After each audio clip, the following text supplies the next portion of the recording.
Interimo ad apparitorime, ameno, ameno,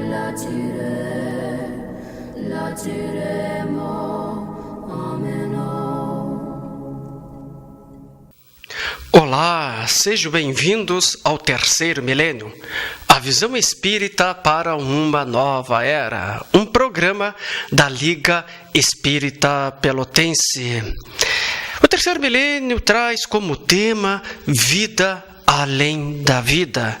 Existe vida depois da morte? O que nos aguarda do outro lado da vida? E por que certas pessoas têm reminiscências, têm lembranças de vidas passadas? Essas e outras questões nós estaremos abordando durante o nosso programa. E para falar sobre vida além da vida, aqui junto conosco, o nosso convidado, o nosso amigo Milton Barum. Milton, que alegria e satisfação de receber o terceiro milênio. Seja bem-vindo. Obrigado. Eu que agradeço pela oportunidade de estar mais uma vez aqui com vocês, procurando ajudar um pouco no que eu puder. Não somos donos da verdade, de toda a verdade, mas achamos que já começamos a pegar ela pelo princípio, assim, mais ou menos. Vamos seguindo, a gente vai chegar lá, né?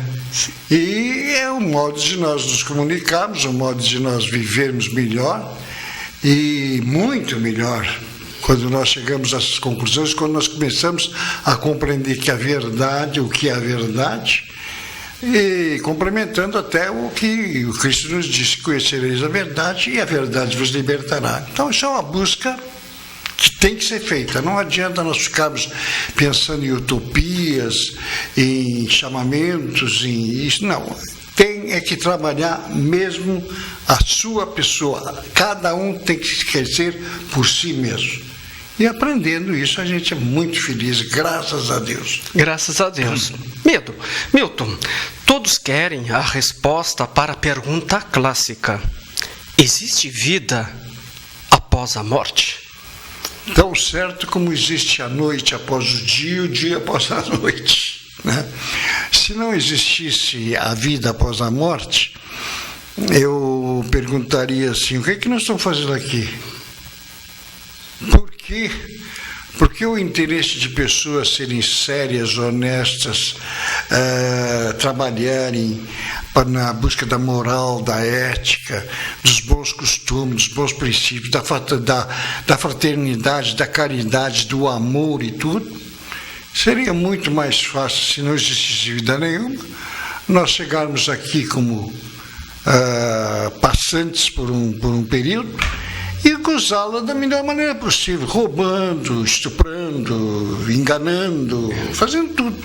Não havia necessidade nenhuma de moralização do homem, se não existisse, se a vida fosse algum pedaço. O grande problema é que as pessoas ainda confundem, e muitas pessoas até que já deveriam ter vencido essa dúvida, ainda usam esse sistema, confundir vida com existência. A vida é eterna para o espírito, a vida é eterna. Ela vem sendo um processo evolutivo até o conhecimento atingir a percepção, atingir a capacidade de discernimento. Nesse momento ele é individualizado e passa a ser eterno.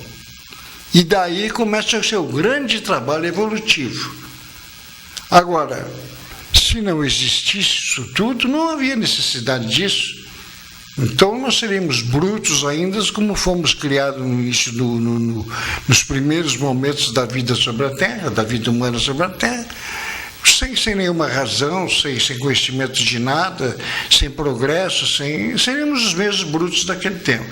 Então a vida não pode ser confundida com existência. A vida é eterna. Nós temos várias existências, tantas quantas forem necessárias. Ninguém nos cobra, ninguém determina quantas existências nós teremos. É tudo produto do nosso trabalho, do nosso interesse, do nosso conhecimento, da nossa busca pela verdade.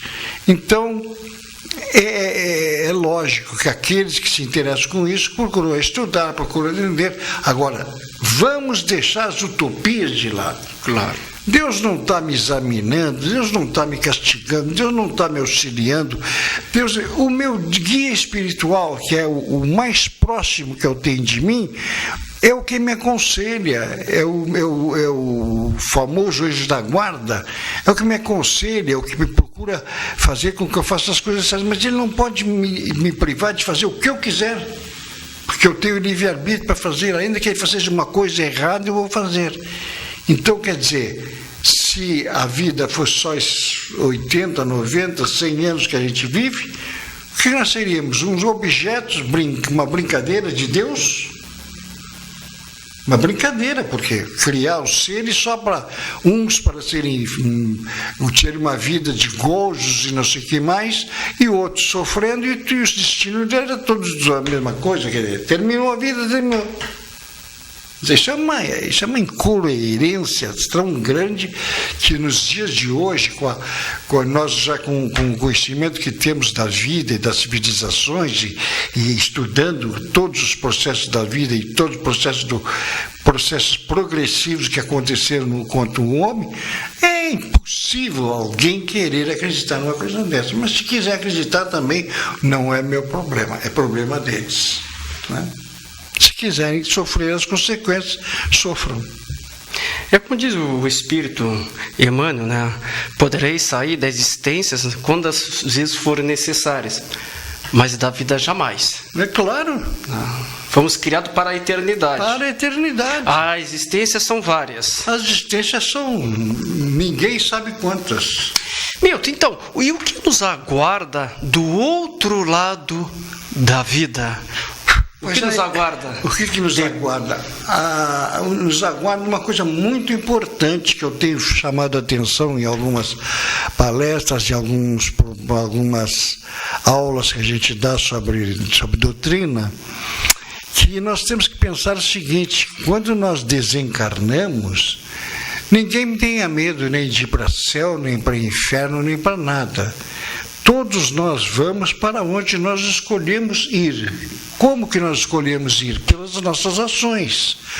Porque quando nós chegarmos lá, não tem juiz togado, não tem advogado de defesa, nem de acusação, nem testemunha disso ou daquilo, não tem nada. Somos nós com o juiz mais implacável que nós poderíamos ter, que é a nossa consciência. Aonde está inscrita a lei divina toda. Toda a lei divina está ali, porque a lei divina é imutável, é eterna, intocável, não treme, não tem nada, é igual para todos. Então, quando nós chegarmos do lado de lá, esse juiz, que é a nossa consciência, vai fazer só uma pergunta.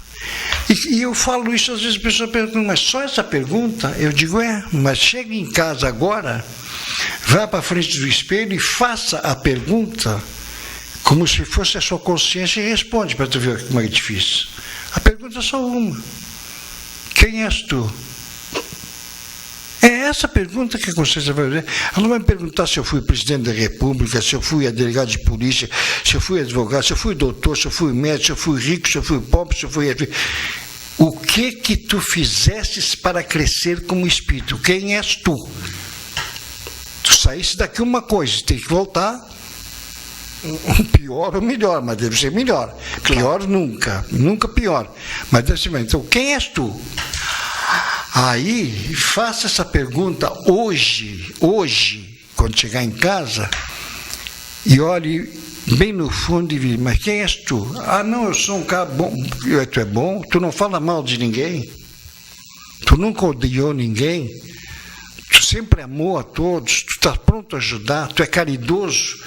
Tu é isto? Enfim, tudo aquilo que nos promove como pessoa humana, como um espírito bom. Isso é que promove a pessoa a um espírito bom, elevado. São todas as virtudes. Mas quando nós começamos a fazer perguntas e vemos que temos um monte de lacunas, não é? Então aí nós vamos saber como é que vai ser o tratamento de lá. Como a casa do Pai tem muitas moradas, nós poderemos começar a habitar uma choupana caindo aos pedaços, ou poderemos já ter condições de habitar uma zona onde a vida seja muito mais fácil, onde haja muito mais distribuição de conhecimento, onde haja amor verdadeiro e tudo isso. Então, a nossa felicidade só depende de uma pessoa. De uma, somos nós mesmos. Somos nós mesmos. Ninguém vai me fazer mais feliz nem infeliz se eu não quiser ser feliz. Se eu não procurar minha felicidade, eu não vou achar.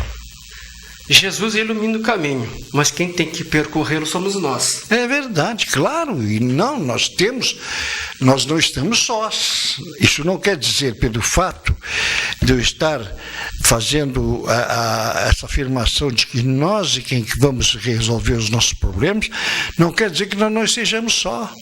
Nós temos Jesus conosco sempre. Sempre. Esse negócio de que Jesus desencarnou, para mim, é bobagem. Jesus está aqui, ele é o governador do sistema solar, ele está conosco. Nós temos os bons espíritos conosco, nos auxiliando sempre que nós quisermos agir correto. Nós temos o nosso anjo da guarda, sejamos bons ou maus, nós temos esse espírito que está aqui para nos aconselhar, nos chamar a atenção, puxar as nossas orelhas de vez em quando, né? Quando dói a consciência, é um puxão de orelha que a gente teve. E tudo isso.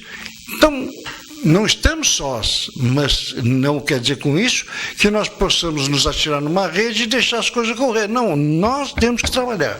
E trabalhar muito. Muito. Milton, o que é reminiscência espontânea e por que certas pessoas têm essas reminiscências? O que é reminiscência espontânea? Eu penso que as reminiscências sejam um ato de misericórdia de Deus. Porque às vezes as pessoas estão num nível de vida em que eles podem passar de um ponto, um campo vibratório para outro, dependendo de um pequeno ato. Está me entendendo? Quer dizer, eu estou agora fazendo uma coisa que pode me tornar melhor se eu tomar um caminho e pior se eu tomar o outro. Então eu posso ter uma reminiscência de um fato ocorrido em outra encarnação que determinou o tipo de vida que eu estou levando e que eu vou terminar repetindo se errar. Então essa reminiscência vem e a gente sente aquela... Pô, eu não vou fazer isso, eu não posso fazer, não devo fazer, e não faz mesmo e melhora. Então, aí no caso da misericórdia. Agora tem uma coisa, se não fizer, pode crer, que daí a pouco a gente está dizendo, eu sabia que não era para fazer e fui fazer, porque vai estar sofrendo. Quer dizer, vai repetir o erro, e nós estamos aqui para remir os erros, não para repetir. Essas reminiscências são tipo assim, lembranças, flashes, vidas anteriores. Flashes. Eu não posso me lembrar. De existências anteriores. Eu não posso me lembrar assim diretamente quem eu fui, o que eu fiz. Não, nada disso. Mas pode vir um flash assim sobre um momento que eu estou passando. Alguma coisa estoura, chama atenção. É um modo de chamar atenção. E por isso eu classifico como sendo uma misericórdia do plano espiritual. E por que certas pessoas têm esses flashes, têm essas reminiscências assim com mais frequência? Talvez pessoas porque têm maior merecimento, né? Porque nada nos acontece por acaso, nada é acaso. Se eu tenho merecimento para ser chamado a atenção de um fato que vai talvez destruir uma obra que eu estou fazendo, eu estou criando um caminho bom e daí a pouco eu vou, por uma bobagem, eu vou sair daquele caminho. Eu tenho uma reminiscência que me chama a atenção, me desperta para a necessidade de vencer aquela dificuldade. Então eu vou fazer isso. Mas eu também posso desistir de fazer isso. E aí, como eu já disse, depois vou me sentir mal, né? Mas tudo isso vai acontecer só quando houver merecimento. Não adianta eu fazer prece, pedir a Deus que me lembre de outra vida e tudo, porque isso não é bem assim. Não é bem assim. Então, é isso. Na existência atual, ou seja, na reencarnação atual, podemos identificar quem são os nossos amores e também desafetos de outras existências? Pessoas dizem assim, de outras vidas. Eu diria, podemos identificar? Eu diria assim, que identificar é muito difícil. Não há possibilidade de eu saber que em outra vida eu fui irmão, esposo ou esposa, ou filhos, de quem foi. Existe um processo que a gente sabe, mas que não tem essa finalidade, e que quando alguém procura com essa finalidade, eu já fico muito desconfiado, que é a remissão a vidas passadas, que é possível se fazer, não é? Quando o interesse for todo ele material, ou com interesse para saber quem eu fui, o que eu fiz, por essas, isso não vai funcionar de jeito nenhum. Nós poderemos ser enganados, inclusive por espíritos zombeteiros, que vão nos dar informações erradas, né? Agora, é possível que até ao vivo, e isso acontece muito bem, às vezes, muitas vezes até durante o sono, até durante o sonho, quando nós deixamos o nosso corpo físico e vamos nos encontrar com amigos espirituais, de nós trazermos uma certa ideia de fatos que ocorreram e que foram bons para nós e que nós devemos talvez seguir e acompanhar e melhorar a situação ainda para quem vier. Agora, nós queremos tirar proveito de achar que através das viagens astrais, como nos chamam, ou do sonho, ou estudo das vidas passadas, isso é bobagem, porque não adianta, só vai dar errado. É a mesma coisa que botar as cartas. Claro. Botar carta, bola de cristal e todas essas coisas. Não há como fazer isso. Não há. Só quando há necessidade a gente tem aquele conhecimento. Às vezes até sonhos recorrentes são uma das fontes maiores disso tudo. O sonho recorrente. Você sonha uma vez, 2 vezes, 3 vezes, 10 vezes, 20 vezes, com um sonho, e aquilo começa a fazer uma construção dentro do seu estado de espírito. O que aquilo que está querendo dizer, e daí a pouco a gente descobre mesmo, e então tudo se acalma. Certo. Então isso aí agora, saber, muito difícil. E a gente sabe. Uma coisa é certa, as nossas ligações na vida, nas existências atuais, são todas elas recorrentes a fatos causados a outras pessoas ou pessoas que nos causaram alguma coisa e que há necessidade de nos reunirmos para que transformemos os erros do passado em amor, em solidariedade, fraternidade, tudo isso. E fortalecer também os laços, né, de afetos também, até laços de afetos, claro, também positivos. O que é experiência quase morte, a tão falada EQM? Isto aí é uma coisa que não veio do espiritismo, porque tem uma coisa muito interessante que eu gosto de frisar, o seguinte: o Kardec falou que o espiritismo seguiria a ciência e a filosofia par e passo, e que aonde nos mostrasse que a doutrina estava errada em algum ponto, nós seguiríamos os conhecimentos científicos ou filosóficos novos. Até hoje não houve mudança de uma vírgula. Aquilo que os espíritos superiores ditaram para Kardec, ainda não houve modificação nenhuma. Então, eles falam que a vida continua, que muitas vezes, né, por uma misericórdia, por um fato como aquele que tu perguntou, por que acontece com alguns, não com todos? É merecimento. O que falta tudo é merecimento. Não adianta eu pedir para acontecer, porque não vai acontecer, se não tiver que acontecer. Então a pessoa tem uma parada cardíaca, uma parada até cerebral também, e sai do corpo, vê tudo que está acontecendo, entra por um túnel Isso é uma coisa que a psicologia que descobriu, não foi? Os psiquiatras americanos começaram a trabalhar em cima disso. Não foi espírita nenhum, nem coisa nenhuma. Entram por uma espécie de um tubo luminoso, ou às vezes meio escuro também, dependendo do Ele diz que é um túnel. Né? Mas eles vão até uma luz muito grande, e quando eles chegam lá, eles veem que aquela luz é uma pessoa, um espírito. Eles enxergam como se fosse uma pessoa, é um espírito. E eles dizem, volta, tem que voltar. E normalmente coincide, quando o médico, o cirurgião que está ali fazendo todas as aplicações de injeções e massagem cardíaca e não sei o que mais, ele está voltando.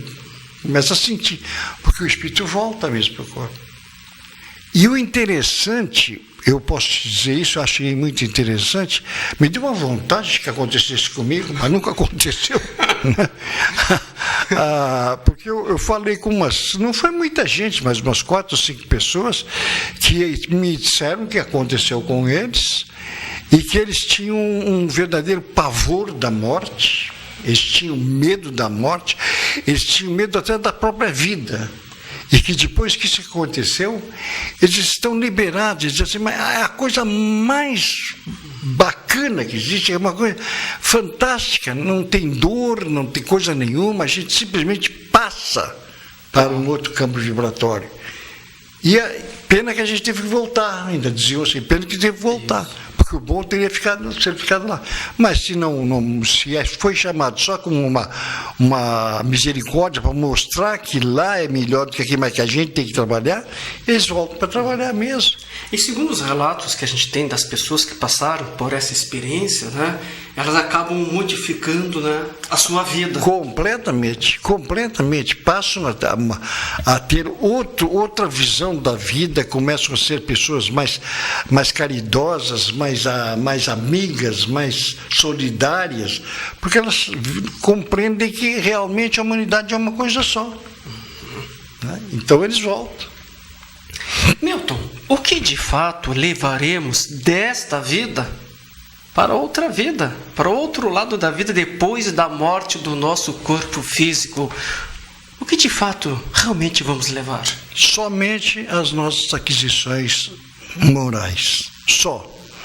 O conhecimento, o progresso, as ciências, enfim, tudo aquilo que possa fazer parte do nosso patrimônio espiritual. Infelizmente, no estado de evolutivo em que estamos, não levamos só isso. Não. Porque levamos gravado no nosso perispírito todos os erros cometidos. Não é assim dizer, eu deixei cair um lápis no chão. Não é isso. Os males morais que nós fazemos. Porque dói muito mais um mal moral do que um mal físico. Entendeu? Se eu receber uma batida de um martelo no meu dedo, né, vai doer.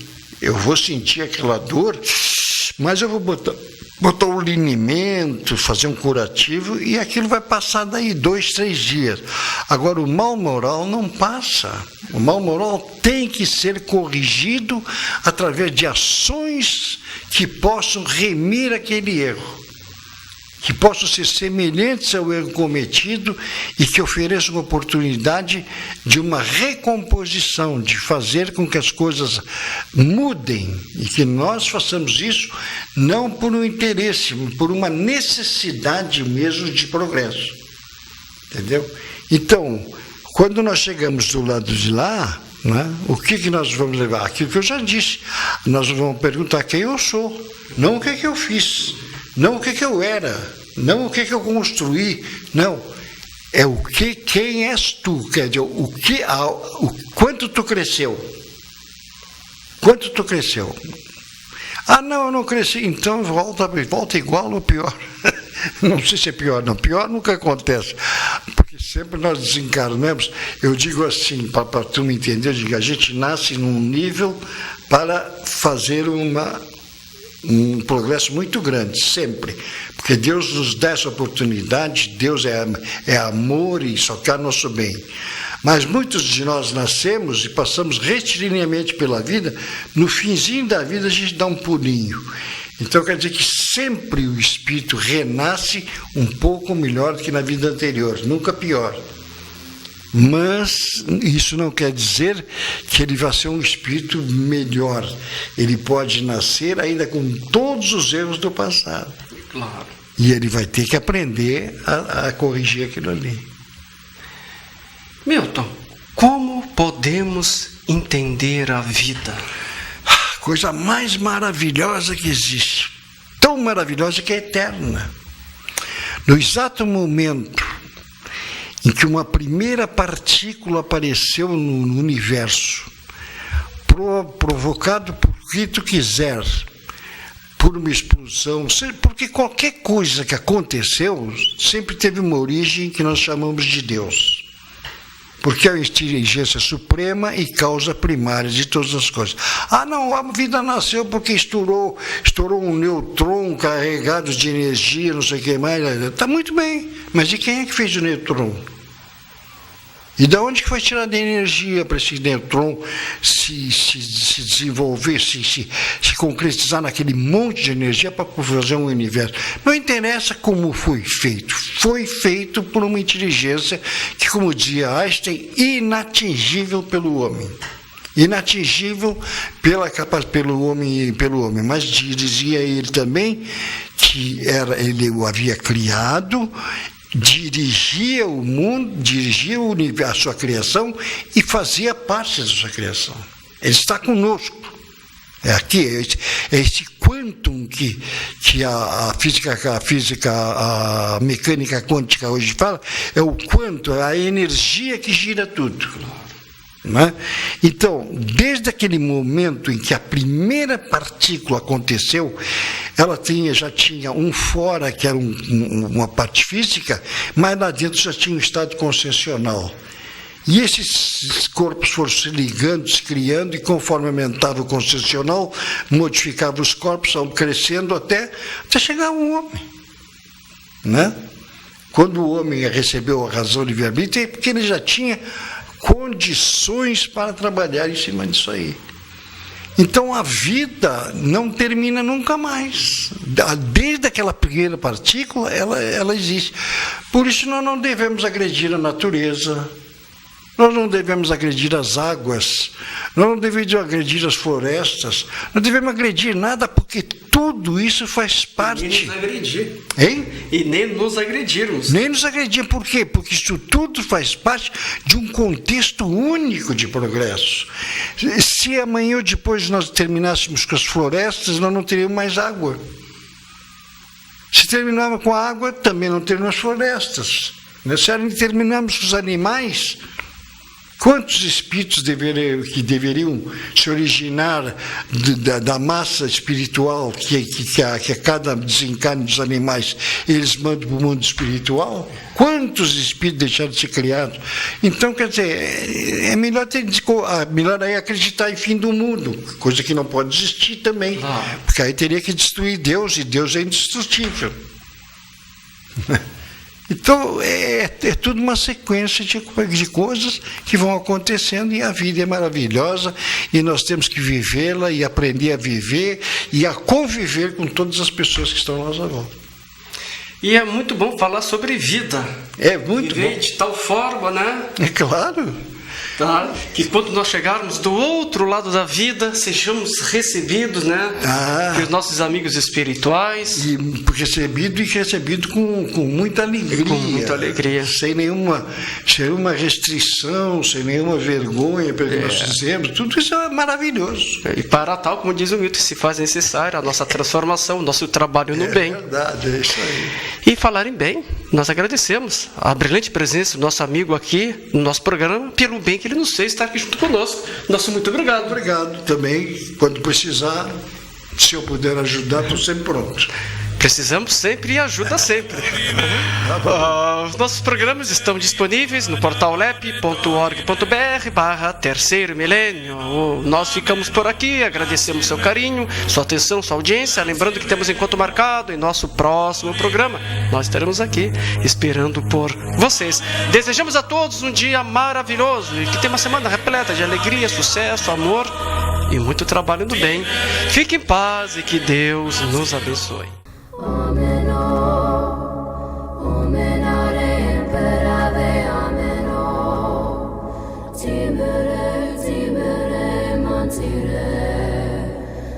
Tire